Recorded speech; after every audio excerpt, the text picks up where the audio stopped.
World War II veteran James Martin died this month. He was 101 years old, living as long as the name of his unit, the 101st Airborne Division. His life on this earth was an inspiration for so many. In fact, this week, dozens of soldiers from Fort Campbell made the drive to Ohio to say a final goodbye.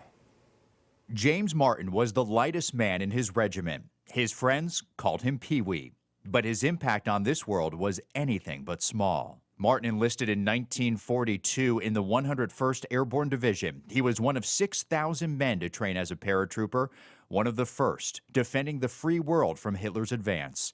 He served his country in critical phases of the war, including the Battle of Normandy and Battle of the Bulge. Eventually, Hollywood told his war stories in the well-known series Band of Brothers. But Martin's life after the war was a simple one. He married his sweetheart, had 5 kids, and built a life on 52 acres just outside Dayton, Ohio. Although his military career had come to an end after World War II, his inspiration to his fellow soldiers continued.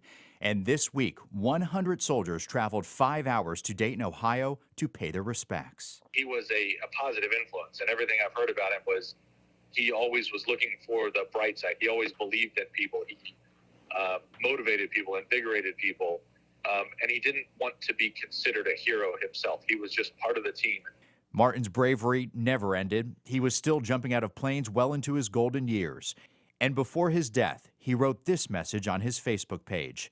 My interactions with those who view this page and with many others who I have met in person over these last years has brightened my later life more than I can tell you. It was so amazing. So he wrote that on Facebook a few years back, kind of as a final message. And then once he passed, he told one of his friends, hey, post this once I finally go, as sort of a final message to everybody. But it was so sweet to see how much he cared about the next generation. He said, yes, they call us the greatest generation, but he was so impressed with the younger folks as well. It's hard to believe out of the 16 million Americans that served in World War II, about 240,000 are still living, but that's a number that's dwindling quickly, and their stories, go with them. You just want to soak up their stories, right? You just want to hang on to them. All right, we're going to toss it over to the forecast, Danielle.